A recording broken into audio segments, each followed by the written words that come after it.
I've only ever seen the car in pictures, Levi, so I really don't know a whole lot about it. There's not a whole lot of information about this car out there, and so I just figured. My name's Parker. This is Backyard Barn Finds. We're here with the Black Knight. This is Levi Holmes. He's a professional street racer that street raced in New York and New Jersey. And what we're going to do is just kind of go over the history of the races that he was a part of and basically street racing in general. Levi? Pleasure. Nice to meet you. Nice to meet you as well. And we also have Alan Cord here. And Alan is the son of Eugene Cord, which was one of the Mutt Brothers, which was also another racing crew in New York. And the Mutt Brothers were the crew that took part in the $250,000 quarter-mile race. And Alan, how are you? All right, I'm doing good. Awesome, awesome. So what I wanted to ask you guys, or you, Mr. Levi, and first is, what got you started in drag racing? As a kid, as a teenager, I was just a car guy, and I started as a 16 years old, 15, 16 years old, I started messing with cars. And do you remember what your first car was, or how that came about, or? Me and my brother bought a 51 Ford, 6-cylinder, 3-speed overdrive on the column, and it was real fast. Real fast, 51 Ford, okay. Yeah.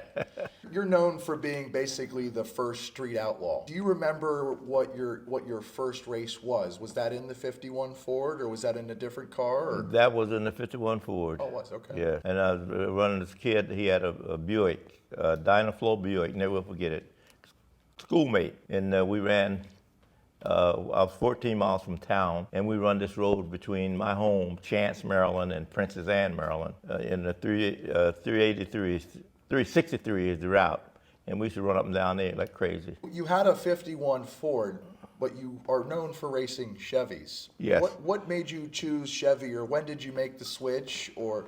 Well, I graduated school with a 57 Chevy. Okay. And I ended up with a V8 when I bought it, and then I putting a 350 in it later on, a 327 rather, in it later on, 2 4s, 4-speed, you know. I had a rat fink shifter, I made up for it, up by the handle cup all the way up to the mirror.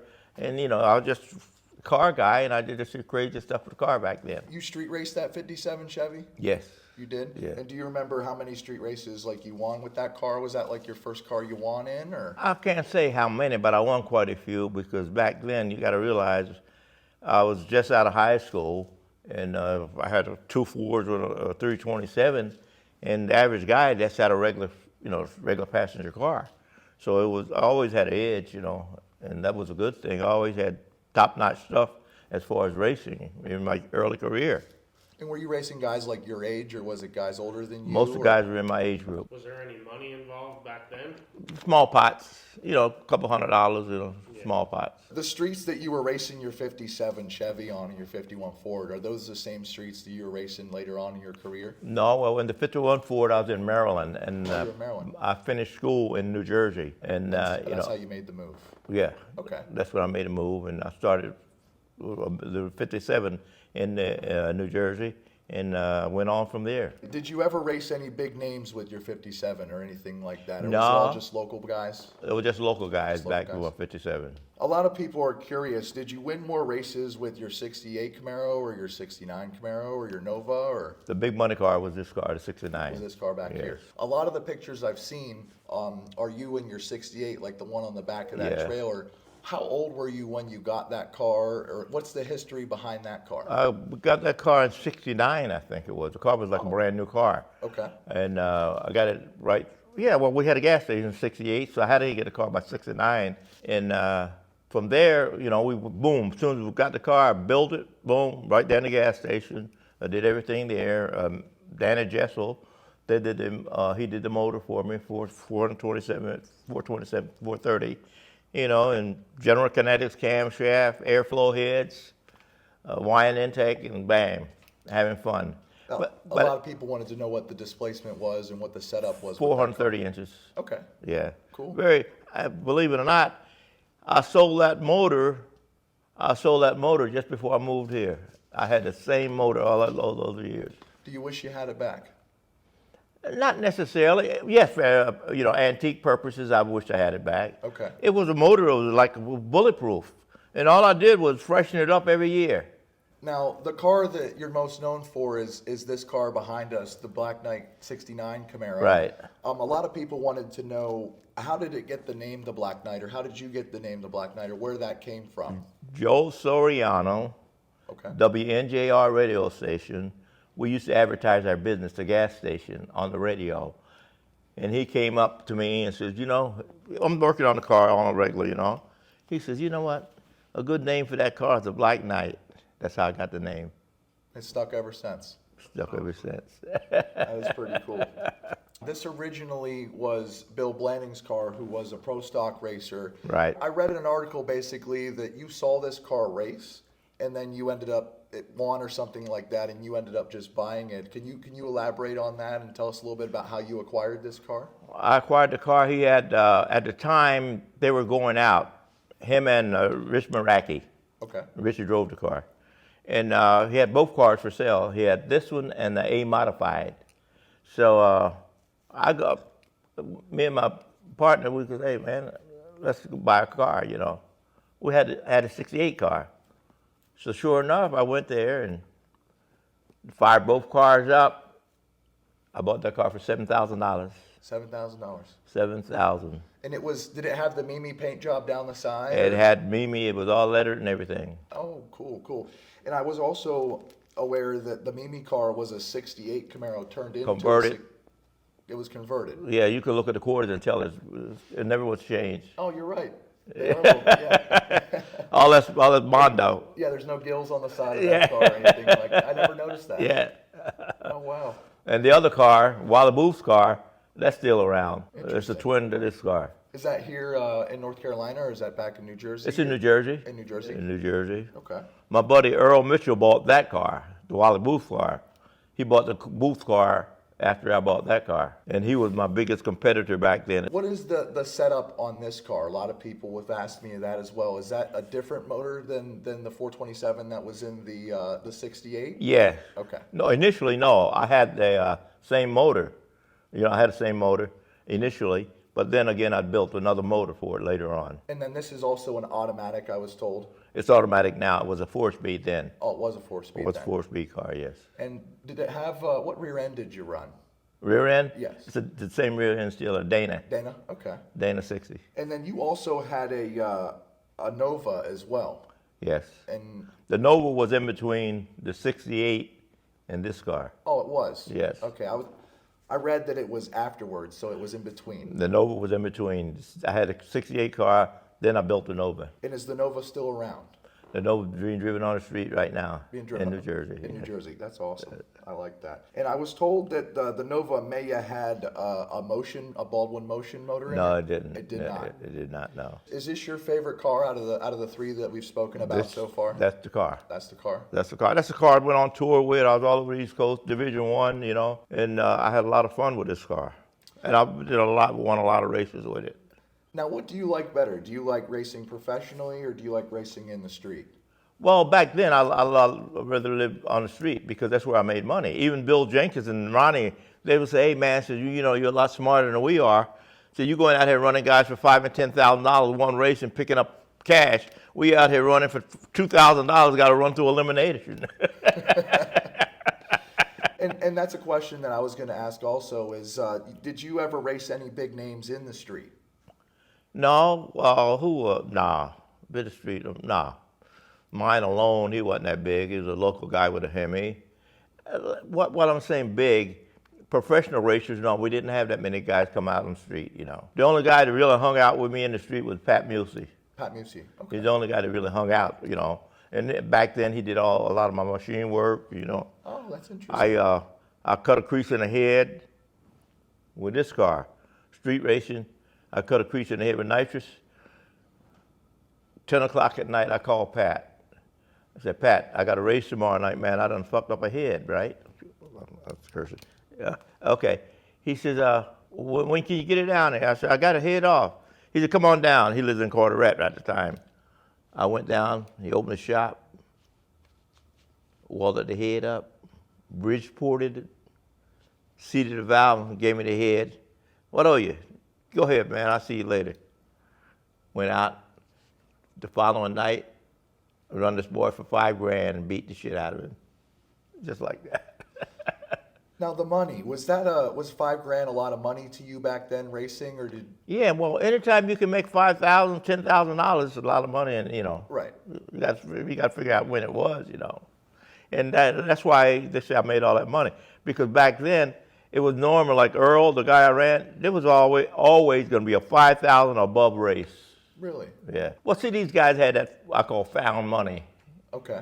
I call it found money. They just didn't bother them. How much would you say that it would take for you to take your car out? I mean, how much did it average cost you to run your car on a nightly basis? I or- never thought about it. The biggest thing was fuel.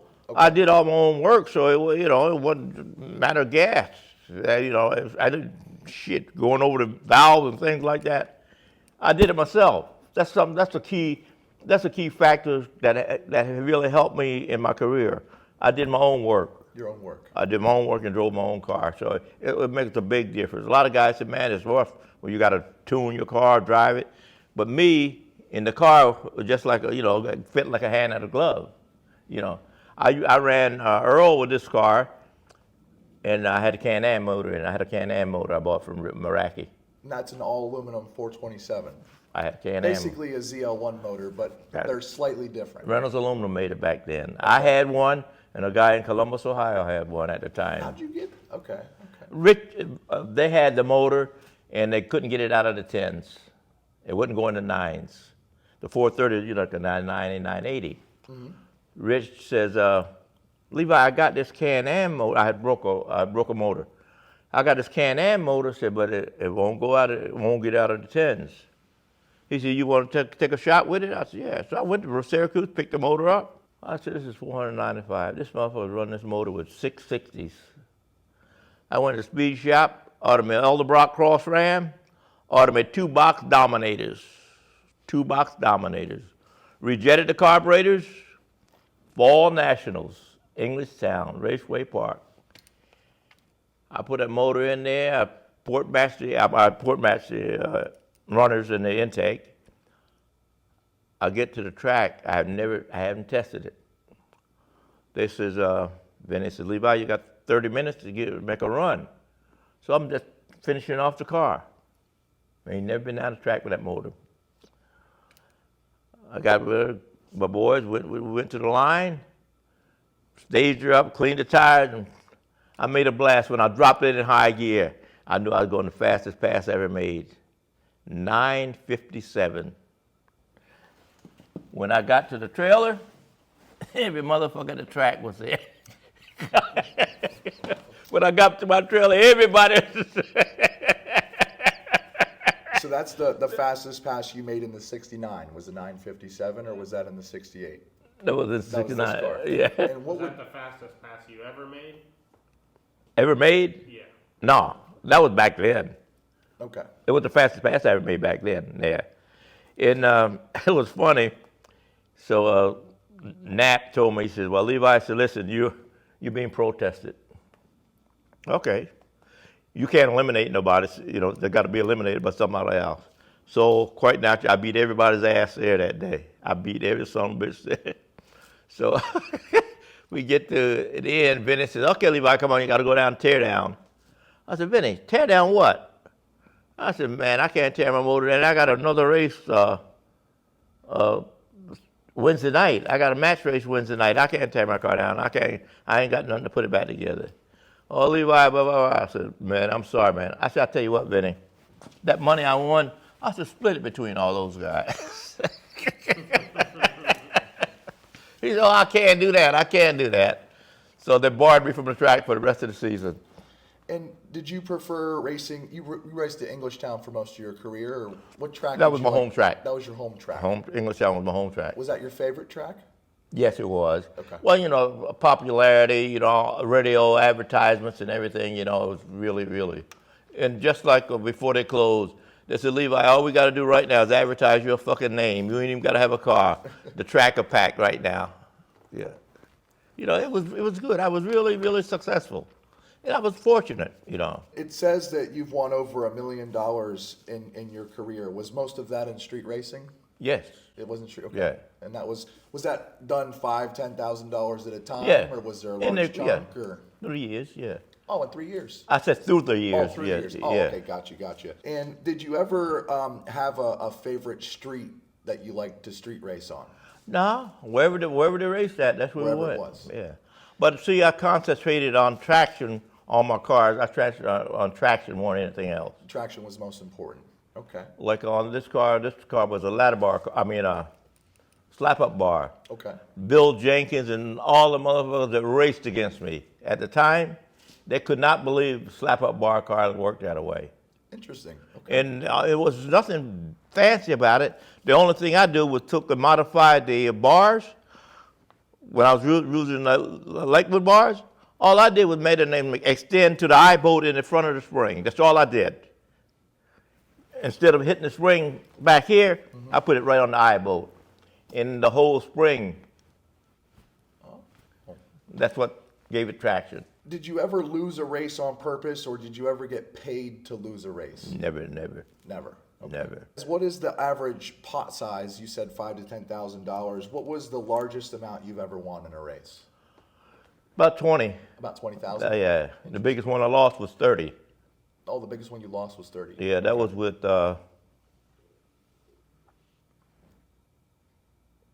this car. Yeah, this car. Yeah, when I ran Melvin. Yeah, 30 with this car. And what year was that? Would you say? 2003. Was it 3? When I ran Melvin. Oh, I don't know, but it was something like What car was it? This car. Monte Carlo. The Monte Carlo. It was a Monte Carlo. It was a Monte Carlo. Monte Carlo. Monte Carlo. That's what the Monte Carlo. Yeah. And what year was your Monte Carlo? 86. 86. And it was black, or what color was it? White. Oh, it was white. Oh no, your black one, the black one. Okay. See, the first one was a white one. Gotcha. That's the one under the deer head. Okay. We'll get a picture of that and see if we can show the audience that here later. That was I had 732 in there. I had 732 with 3 stages.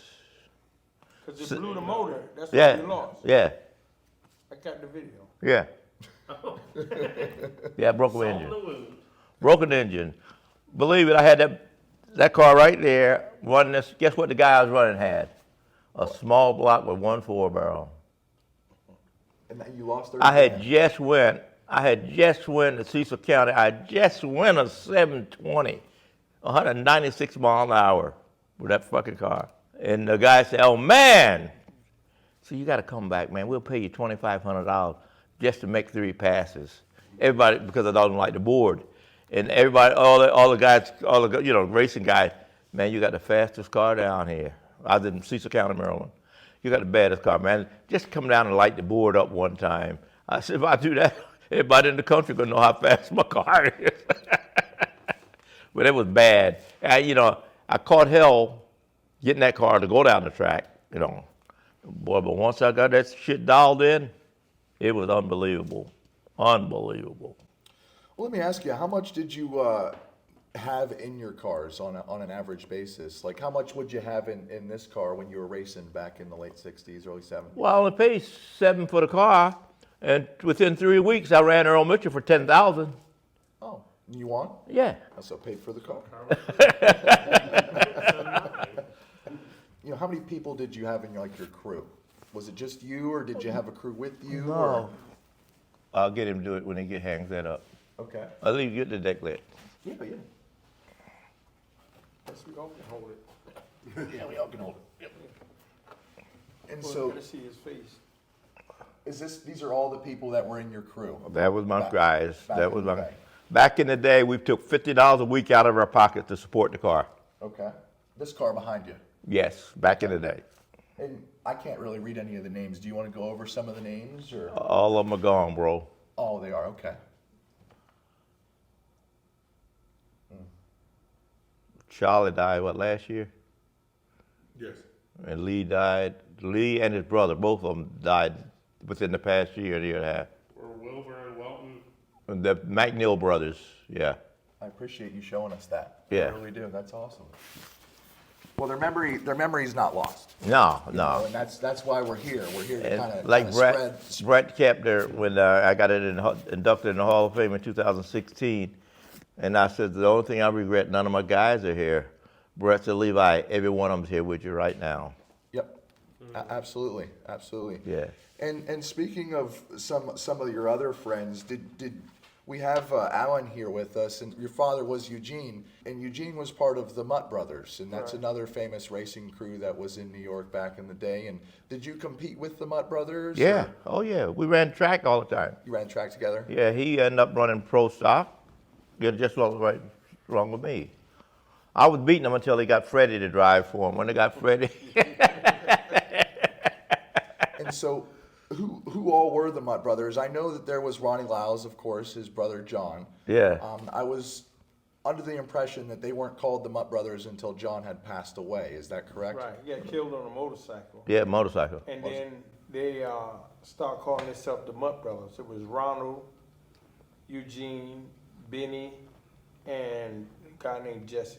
Jesse, okay. And for those that don't know, the Mutt Brothers are the crew that raced in the $250,000 quarter-mile race back then. And Levi, you were there. Yeah, What can you tell us about that race? Or I was there, and you know, all the guys, you know, guys from New Jersey and everything. You know, we all hung out in big races. Anytime there was a big race between Brooklyn or you know, all the top-notch guys was always there. We always betted money, you know. And like I was telling Al, and then nobody realized until later, John lost the race because he closed a spark plug. He dropped the plug, and it hit the ground. He just picked it up, and put it in the motor, didn't check the gap. And my father always told me about the story. He said their car was never clean. You know, we put the car in high RPMs. Right. It wasn't clean. And so he was going to stop the race. Yeah. But Ronald said, no, don't stop the race. We ain't going to give away that money. We ain't going to let this race happen. So they let the race go on. And 40 years later, we going to the track, me, Levi, my father. And Levi told us that John, they dropped the spark plug. And my father said, didn't I tell you that car wasn't clean? Then the week after, they went to West Hampton. That's when all the guys had their cars. okay, Yeah, had Tab, Nicholson. Don Nicholson car. He bought the camera from Dino Don. okay, And he ran Super John. John red lighted and went a 10-0. Tab went a 990. So that's what made my father and them go to Sox and Martin and buy the white car. Because the Dart was only can go 1040s. okay. So they couldn't compete with those guys. So that's what made them.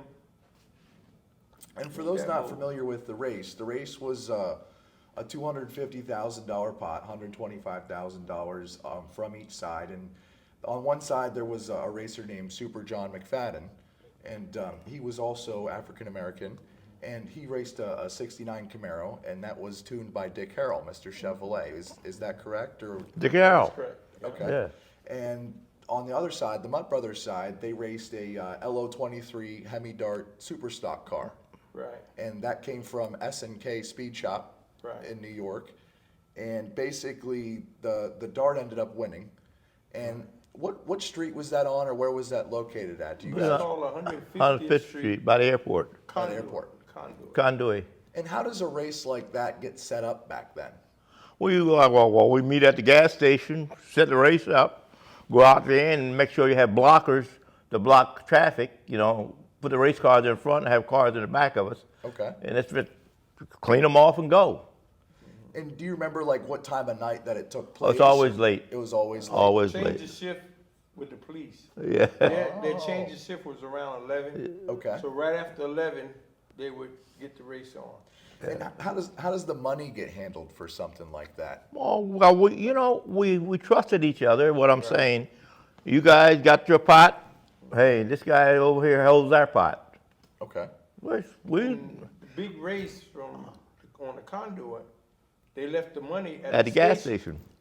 Oh, at the in gas in the station. safe, right? So the money was at the gas station. We didn't have to worry about getting robbed or nothing like that, you know. It was at your gas station. No, in New York. Okay. In New York. The Mutt Brothers had The Mutt Brothers gas station. Right. Okay. Some of the other racers that were around back then, Big Willie Robinson, did you ever meet him at all, or? Big Billy Robinson. My father, they came from the West Coast Right. to run the Mutt Brothers, but they came with the car with the big wing on it. The Super Yeah, they Bird. had two, yep. But by then, my father and them had the 72 Barracuda, so that wouldn't have been no race.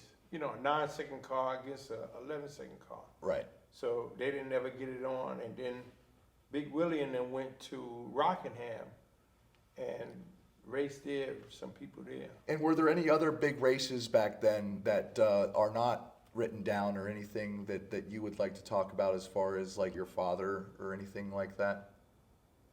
Well, after that race, everybody went pro. Yeah. Interesting. Yeah. Because Tab car was, a 9-second car. Yeah, Tab. 1960. I never forget when he bought that Mustang. A Camaro. John A had, Camaro back then. Yeah, He bought it directly from Dino. yeah. And then John had that car. Yeah. Dicker Then Howell. the Smallwood brothers. That they was had Platt. the Sox and Martin car. Smallwood, yeah. And then Camrod Camrod, had Hubert Platt. who was Platt. All these cars, pro stock cars, Oh, was yeah. in Yeah. New York and New Jersey, and then Bill Mitchell, Hubert Earl. Platt, Earl Mitchell. Yeah. Hubert Platt, that was a Mustang, wasn't it? Hubert, He had a Mustang Maverick. Maverick. Yeah, I guess he had a couple that would be. Yeah. yeah. And then, like I said, Earl Mitchell, He bought he had a pro Booth. stock car. He So bought Wilder Booth's car. they had a lot of fast cars, but they didn't run in the street Right. because back, by then they all went pro stock racing. So after the $250,000 race, everybody turned pro, is what you're saying, pretty much. 'Cause that was kind of the end of the street racing scene back then, or No, not for Levi. not for me? It was still racing. But my father and them, they had stopped Yeah. because they had bought the white Barracuda from Sox and Martin. Okay. And that's what they went on and ran pro stock. But Levi was racing in the streets up Yeah. till 2000. Even now. We need to get you an Ira car, the new car. Yeah. Now, Levi, you raced some pretty big names in the industry, like Grumpy Jenkins, Yeah. correct? And you actually beat him Yeah. a few times. And can you tell us a little bit about that? Well, the biggest night was in Pittsburgh. Autocross City, Pittsburgh. That was the greatest night. One of those nights, one of those weekends where everything's 200%, and I was sharp. I mean, first round I ran Ray Allen. So Grump came to me and said, "God damn, man, where's the button? Where's the button? Where's the button?" So you got the fucking light button for the tree. He said, "You got to have the fucking button in your hand."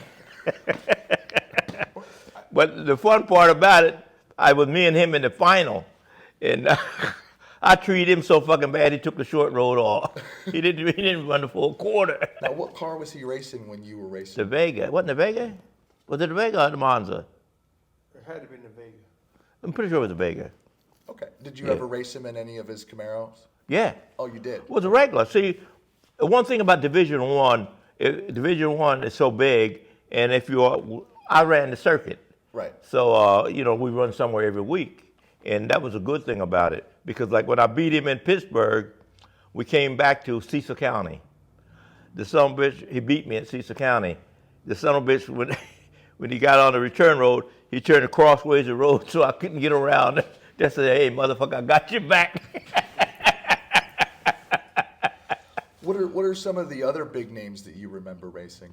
I raced against everybody. I mean, Everybody. stocks, I raced Hill, against everybody. everybody. Interesting. Okay. I ran, I got a story. My father told me this. He said it was at Rockingham, yeah, and they had Pro Stock 1 class Yeah. and Pro Stock 2. yeah, So what happened was a lot of the guys in Pro Stock, they kept red lighting. Yeah. There's a tree, going way down. So they took all the bulbs out and just left the last bulb. And they said every round they couldn't. They said a guy from New Jersey whipping everybody. My father said, well, he's a street racer. So he know the first thing he sees is the gun. So it ain't like, you gotta wait for the tree to come down. And, that's, my father had a lot of stories. Speaking of some other people that were big back in New York back in the day, you were friends with Rufus Boyd or Brooklyn Heavy, is that correct? I drove for him. You drove for him. And Yeah. A lot of people drove for Brooklyn Heavy. And do you remember some of the other drivers that drove for him? Carmen, Rotunda, Jimmy Connors, Jimmy, Herb McCandless? Ryan Herb, few local guys. Few local guys. He had, Yeah. driving his early days, like with the motion cars and stuff like that. And I like to call him the kind of like the godfather of street racing or drag racing of New York. Would you say that would be a fair title for him? Or yeah, well, he was a monster, man. What I'm saying, he had more shit than anybody else. And the way he acquired that, I mean, I know that he did go to jail for 25 years for dealing drugs. He had literally the best cars in New York at the time. He had 6 cars and 6 trucks. And for those that don't know, he had, when Grumpy Jenkins sold his 68 Camaro, that went to Brooklyn Heavy. When Dick Carroll sold his 70.5 Camaro, that went to Brooklyn Heavy. The Mutt Brothers sold their 68 L23 Hemi Dart, that went to Brooklyn Heavy. Yeah. And I was kind of under the impression that like nobody messed with his stuff in the streets back in the day. Is that kind of how it was? No, because like when I was driving for him, he bought the Billy the Kid car. He bought a Billy the Kid car. That was my car. That was supposed to be my personal car, Okay. And he had the Duster. And at the time, that's right after that, he bought the Demon that Herb drove. Herb was like the first of their 8-second car down in Englishtown. And how did that work? You driving for him? Like, how did you meet him? How did like that whole deal come about? Well, see, we met because we were on a regular. On a regular. You got to realize when he had the Chevelle and all, That was his first one, the Chevelles, right? And I was putting Buddy Lee. We had a fucking street Chevelle, a legal car. I took it to Brooklyn and wear them out. 427, nothing fancy. General Kinetics cam, but it was a brand new car. This is what it got to give guys: brand new convertible '66 Chevelle. Okay. All I did was right to Moore Chevrolet, bought a fucking 427, changed the valve springs, put a General Kinetics cam in it, and boom, 456 gears in it. Because Heavy, did he race? Did he drive a lot? He drove a little, not that much. Right. He didn't. I know my father told me about the story at West Hampton when he went through the quarter backwards. Yeah. Yeah, but he did drive very little. So he was more of kind of like the guy that just kind of backed everybody, or how did that? No, There's that not was a lot of information out there about him, so I'm just trying. no. to ask It wasn't you that he kind of- backed everybody. All that was his own shit. He didn't back them. He was a man. He was the man. Okay. He was a man.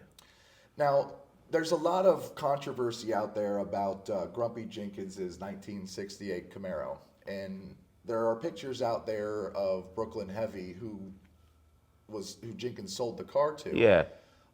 He had an orange 68 Camaro, and he also had a green 68 Camaro. And the green 68 Camaro was Carmen Rotunda's car that Carmen drove, and the orange one was a Wild Pumpkin car because he painted all of his cars. 69. Well, he had a 69 also, but there was a 68, and basically what I'm trying to ask is, Levi, you were around back then. Do you remember which car was the Grumpy Jenkins car? Was that the green car, or was that the orange car, or was it a different car that there aren't any pictures of? I'm trying to think what color he painted that car after he got it. That first Camaro, Carmen, that was Carmen's personal car. So when you say first Camaro, what do you mean by that? The car you see with Carmen Rotundo written on it? Yes. That was Carmen's car. Okay, so that was Carmen's car. That Yeah. was not. Back then, me, him, Charlie Treadwell, we all built cars back then. Okay. So that first car, the one with Carmen Rotunda, was Carmen's car. Was in the era of my '68 car. Okay. That was his car, yeah. But Heavy didn't get it till after 70, 71, right? Before when he bought a Jenkins car, Yeah, it had to be around that era. right. And do you remember what color that car got painted, or do you remember? Because I was under the impression that after he went to jail, that they all were painted different colors, they all went different places, or Nah, when he went to jail, all his cars were basically orange. All his cars and trucks. Or orange? Orange. Or orange, okay. And do you remember what color the Jenkins car was? When he got it, it was white. It was white. It was white when he got it. And it was a modified car. Okay. It was a modified production car. And so the last time that you saw it, what? I can't remember the last time I seen it now. That and the Vega. He had a Vega too. He had a Vega too? Yeah. Okay. Interesting. I don't know what happened to the car, but that's the car we haven't heard nothing about. Gotcha. I haven't heard nothing about it. That's like the Mutt Brothers Dart. The Dart. So I know somebody in Pennsylvania has that car. Okay. That's as far as I get. Cause Yeah. Reed Copel, I don't know if you, he go around. That's what he does. He go around all these cars, and they just know somewhere in Pennsylvania somebody got that car, and they really don't know what they got. Interesting. Okay. So all of Heavy's cars were painted orange when he Yes. was arrested. That's what you were saying. It was a fucking caravan going to the track. Yes. It was unbelievable. Outside of it being the original color when he bought it, I really can't say. I can't think of a color combination that he put on it. I think I got pictures of it white, and then later on he put the orange stripe and like a purple on that car. When it was in its white livery, Right, right, where it says Brooklyn Heavy on the side. right. And then they had The stripe. then later on they put the Common Rotunda name on it, and the orange and purple, whatever color that is. If Tony's still living, but I heard he's doing cabinets now. Tony Battaglia from up in South Orange. He's the one that did all Heavy's painting. All Heavy's painting? Yes. Okay, so he would know. Yeah. Tony Battaglia. But Mr. Jaime, fast, right? yeah. So he, cause that's what. But all the cars that when he was buying them, they went right back to Tony. Did you ever receive any factory support in any way or anything like that? Never had a major sponsor. Never had a major sponsor. Okay. Never had a major sponsor. That's why guys you never see no names on my cars, because back then I always made good money, but back then I refused to put anybody's name on my car for spark plugs, oil, and shit like that. That's because that's all they want to offer: oil, spark plug, set of tires. What the fuck? They didn't want to pay you any money or anything. There you go. Gotcha. What was your favorite set of tires? Goodyears. Goodyears? Yeah. Is that what you have on? Yeah, that's Yeah. what you have on there right now.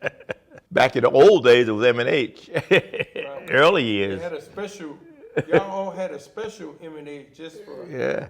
track wood and hook. Yeah. Everybody had a special set to put on. See, a lot of these guys are like the guy that owned the Hubert Platt car. Okay. He's still alive. Smallwood Brothers, they bought all the Soxamon cars. 72, 73, all the Soxamon cars. He's still alive. Is Earl still alive? Yeah. Earl Earl Mitchell, he still is in Georgia. Still alive, and they all brought the pro stock cars straight from Yeah. these guys. So I mean that could be another story, you know. It would, you know what would be a great thing if we could get everybody that's living, if we could have everybody, Get back meet. together. Yeah. Yeah, yeah. Let me ask you, Levi, what's your favorite part about street racing? Well, me, I was the big percentage winner, Okay. I had this thing in my head about racing, always. I want to win X amount. Like I said, a figure of like 85, 90%. That's what I was, I was always on top as far as winning. Gotcha. And it worked out for me because I won 90% or more overall street racing. I won most of it, 90% or better street It's a racing. pretty good record if you ask Yeah. me. Oh yeah. Street racing is a lot of times if you leave first, Yeah. that's it.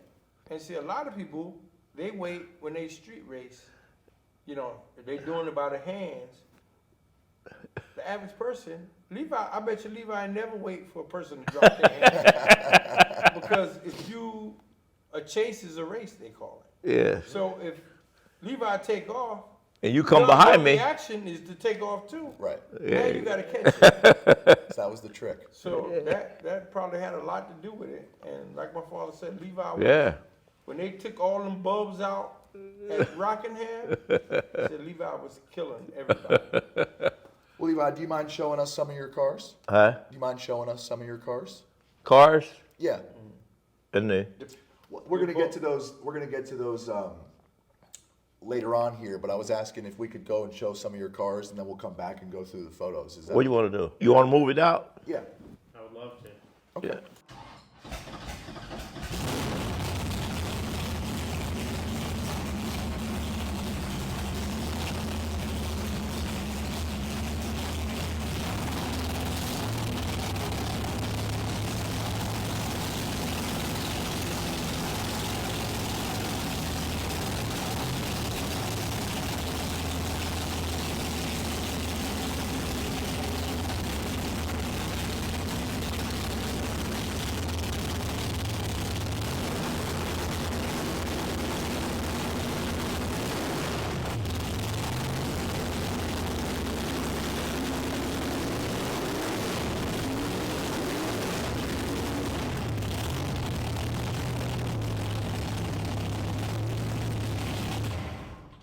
I've only ever seen the car in pictures, Levi, so I really don't know a whole lot about it. There's not a whole lot of information about this car out there, and so I just figured on top of the roof. Where you want to go? Top of the roof. All right, just sit up there. It's good. So for those that don't know, your nickname was Mr. Newark. Yes. Where did you get that nickname at?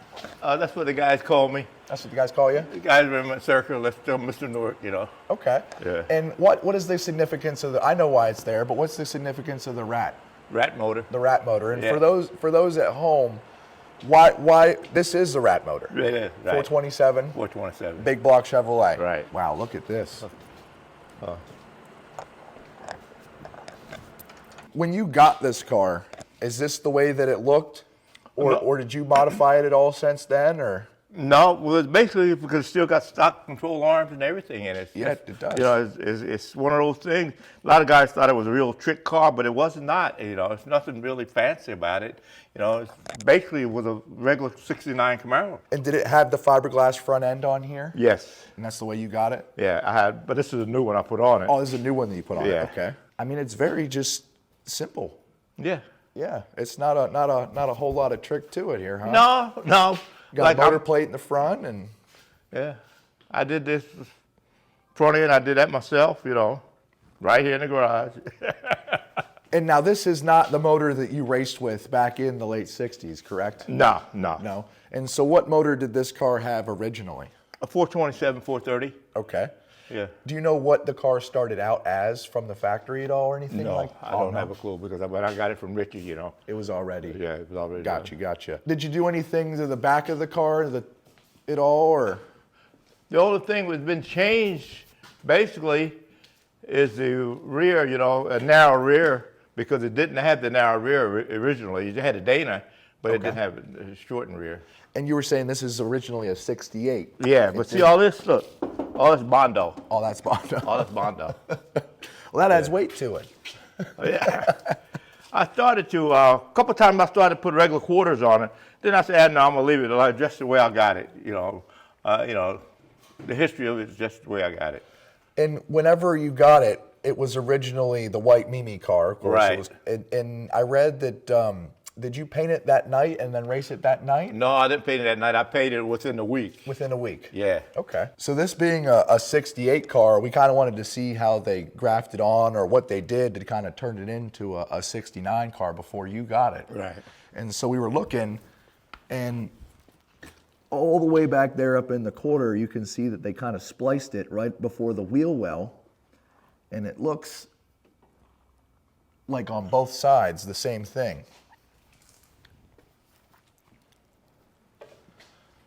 So what I'm thinking, Levi, is what they did was kind of just graft a '69 tail panel on this car, probably right about right here.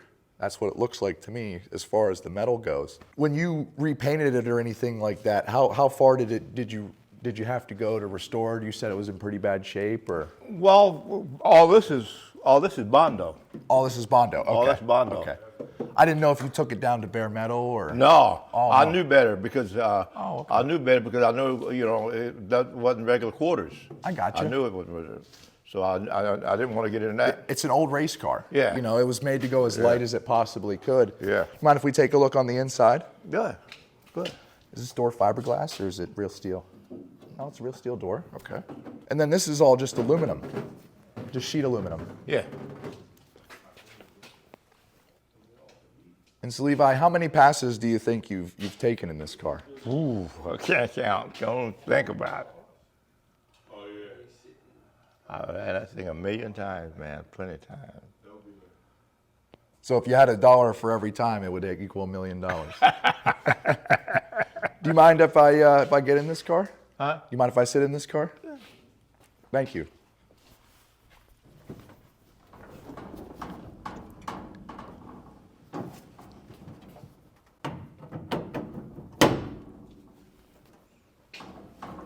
Oh my goodness.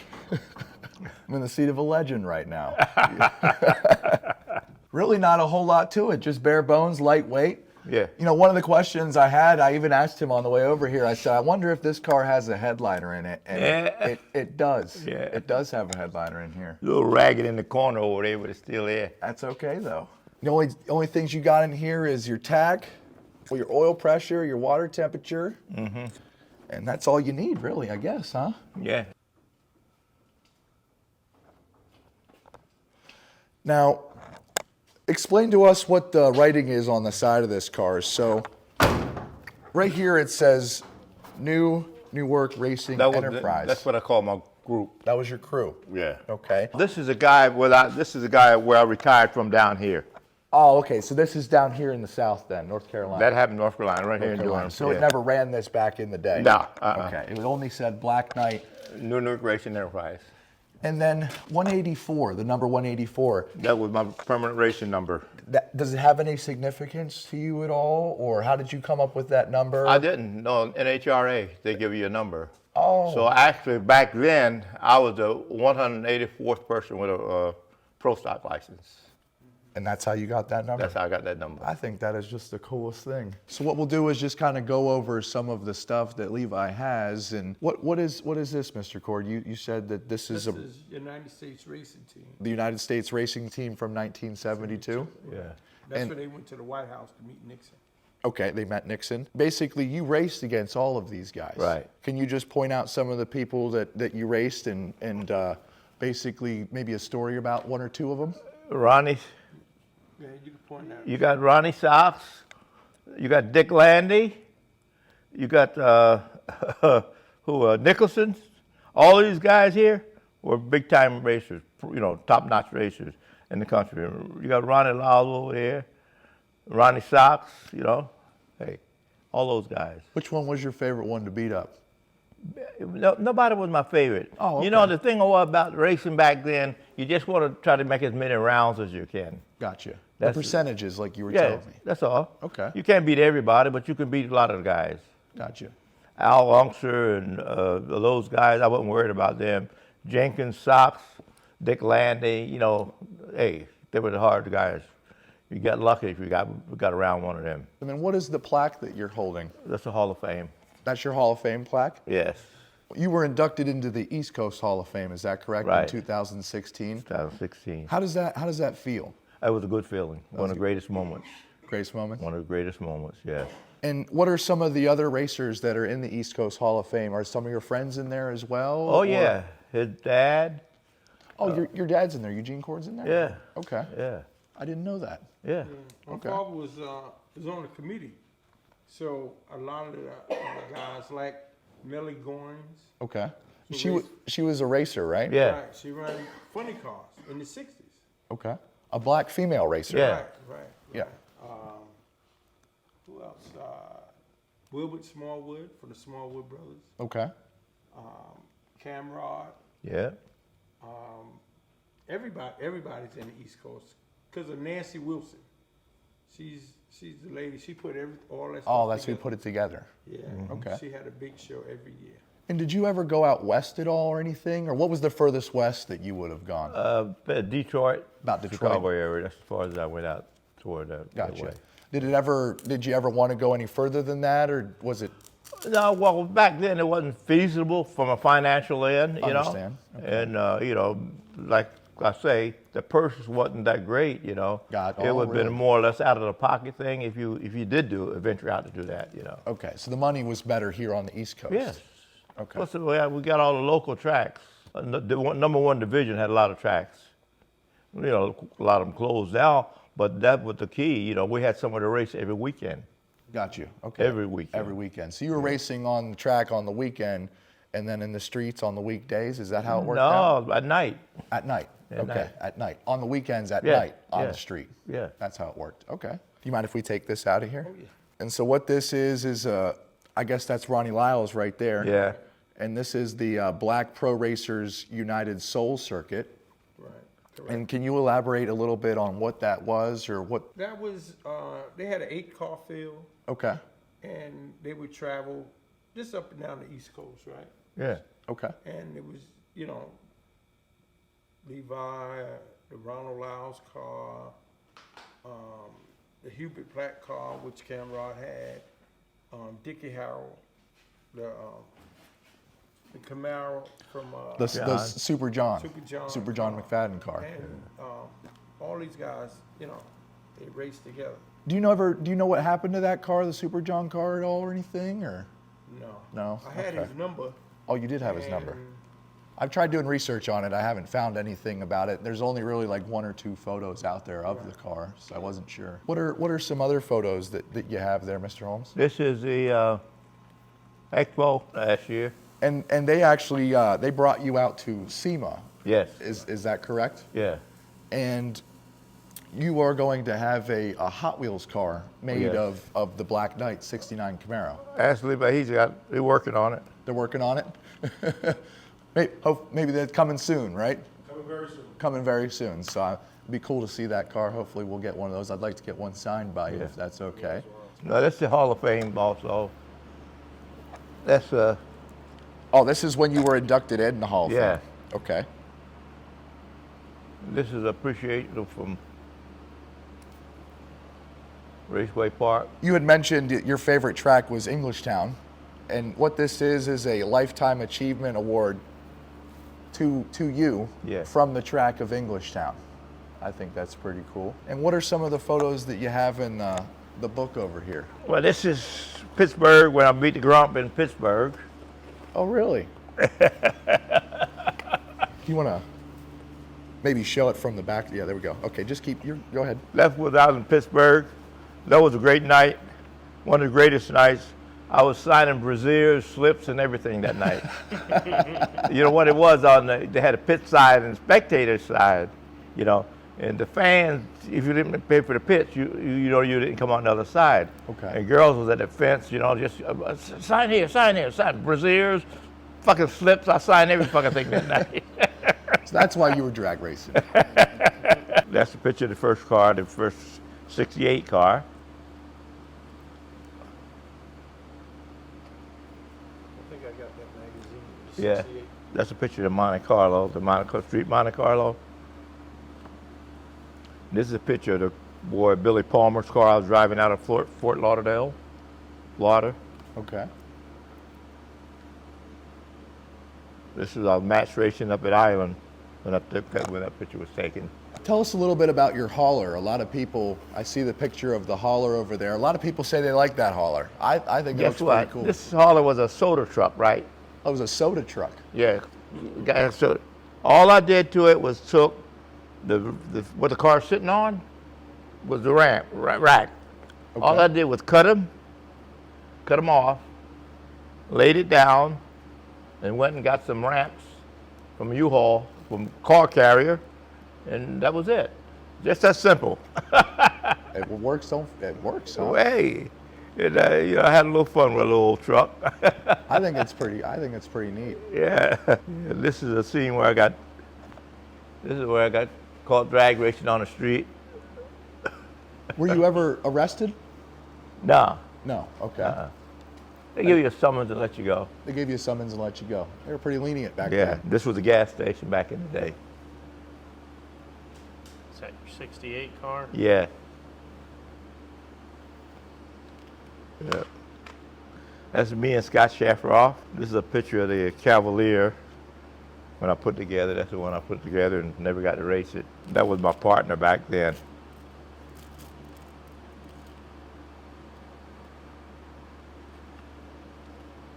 It's the Cavalier again. That's a picture of me and the Cavalier. I don't think I've ever seen that photo before. This one? This one right here of the Camaro.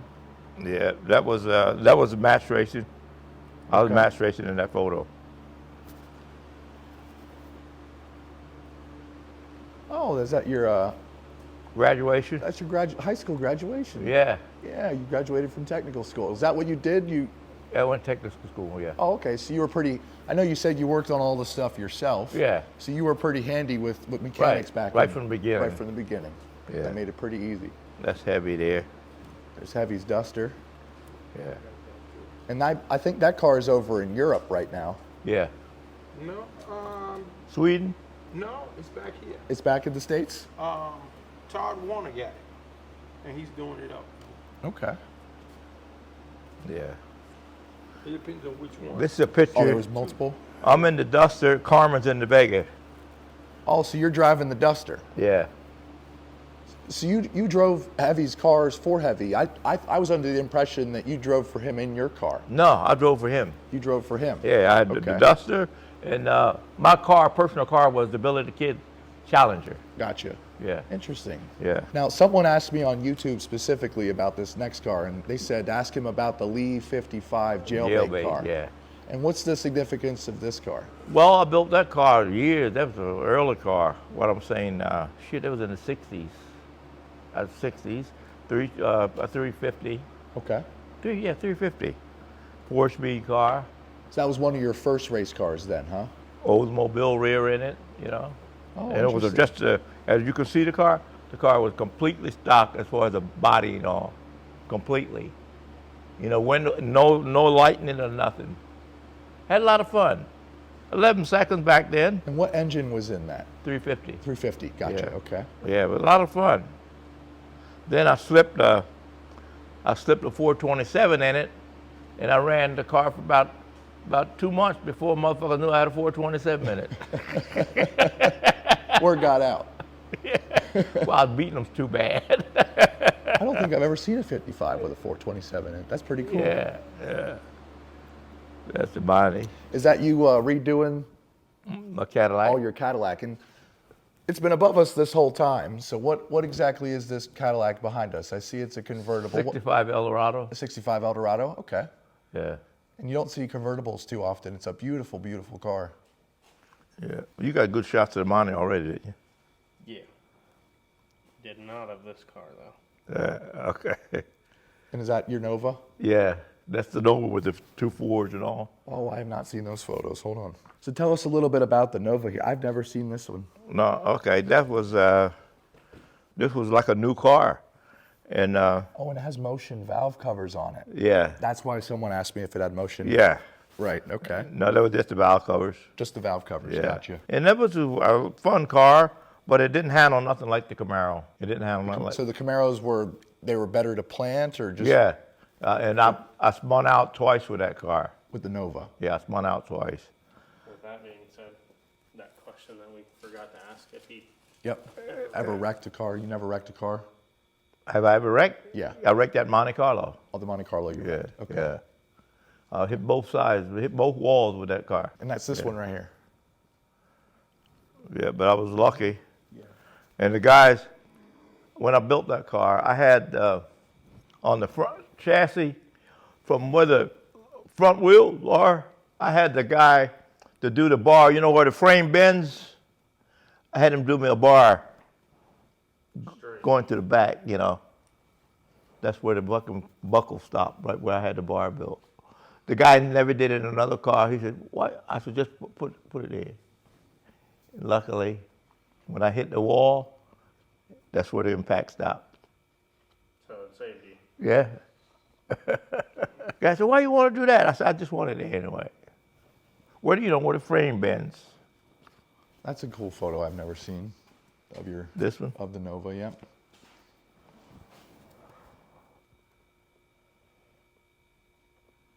Those some pictures of the tracks that you've raced at. This was Suffolk. This is one of my favorite tracks.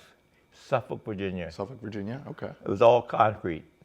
That's Really? where you beat the Smallwood, brother. Yep. That's where you, I love that track. All concrete. It was the old airstrip. Old airstrip. Yeah. A lot of the drag strips back then were Yeah, old airstrip. Did you ever race at York? Yeah. Oh, you did. Yeah. Okay. Yeah. And this was the guys. That was That's my all the club. guys on your trunk. Those are the guys. And can you go through them and tell us who they were? That's JT. That's Wilbur. That's me. That's Poncho. Tom Davis. He was the main guy. He was the main guy, money guy. Okay. That's Charlie. That's Cornell, Chuck, and Lee. That's awesome. Yeah. That's really awesome. So they were like mechanics or No. Charlie, he owned the body shop. He was a truck driver. He was a regular guy. just a crew? Tom, this is my partner. Okay. He's a barber. He's the one that owned the body shop. He's a plumber. And Lee was a body man. Body man. Yeah. And that was the team. That is sweet. Yep. I had a nice bunch of guys at the time. And this is an article that was written about you back in the day. Yeah. New York's neatest Nova. That is awesome. That's all the car pictures. That's what I was going to say. That looks like your son there. Uh, Is that your son? that's him. you got these pictures, but you ever look on the back? No, I've never seen what's on the back. So this is Brooklyn Heavy and his Duster.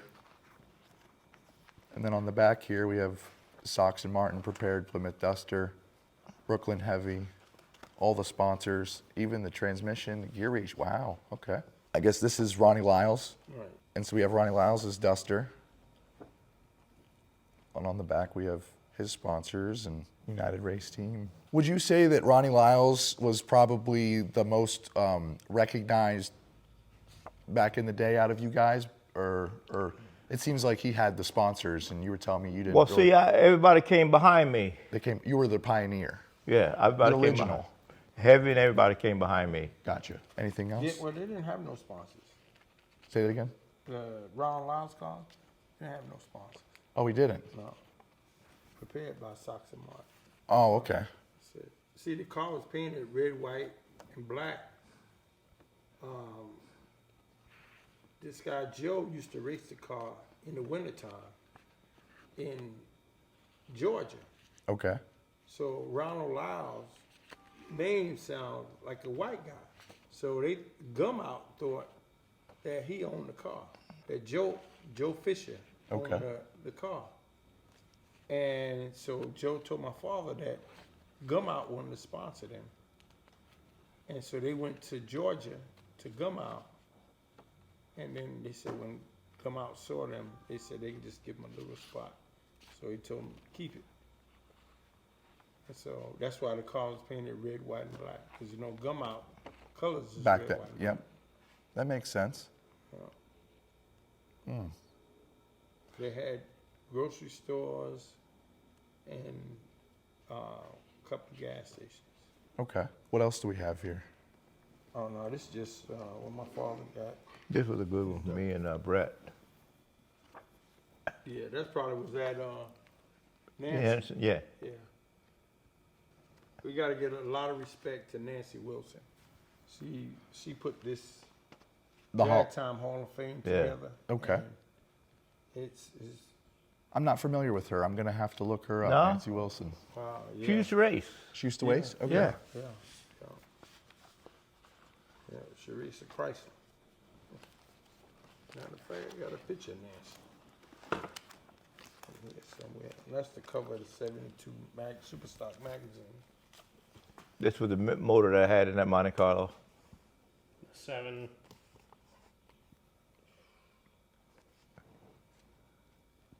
That intake is crazy.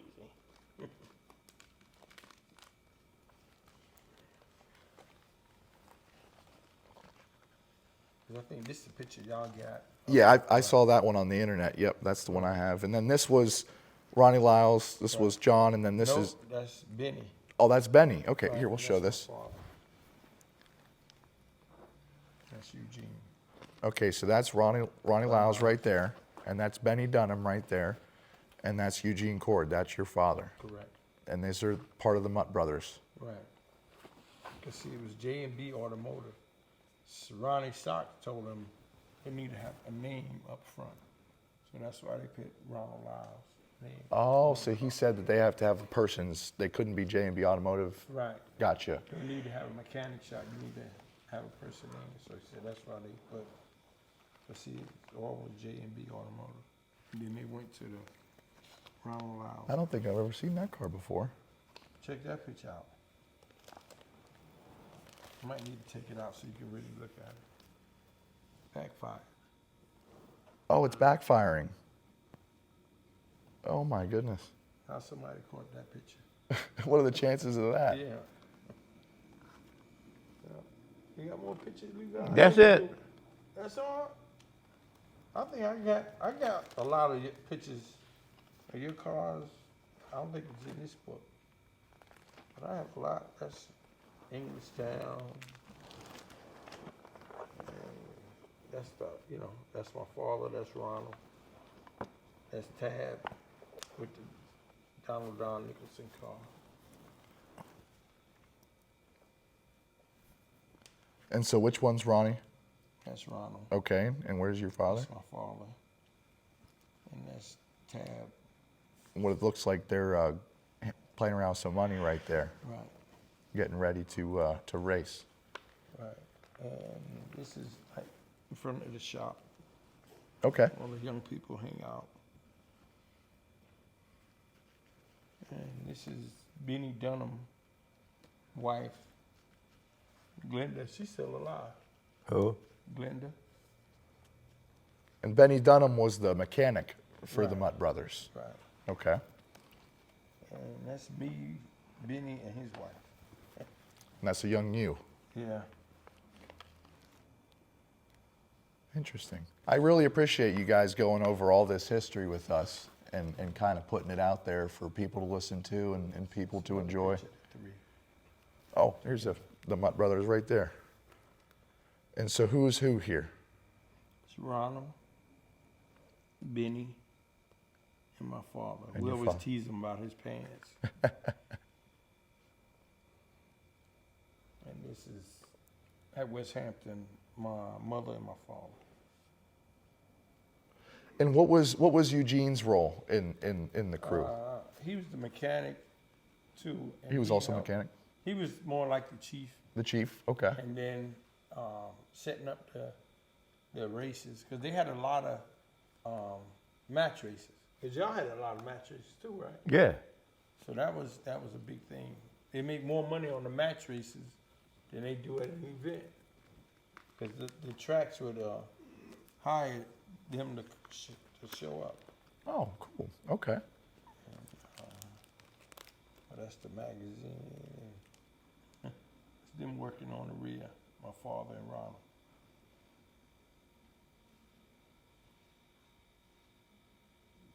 Awesome. Well, guys, if you enjoyed this whole time we've spent here down with Alan Cord and Levi Holmes, give us a like and a thumbs up on the channel, and give us a subscribe if you found value in this video as well. And guys, I want to thank you both for your time, and you guys have a wonderful afternoon.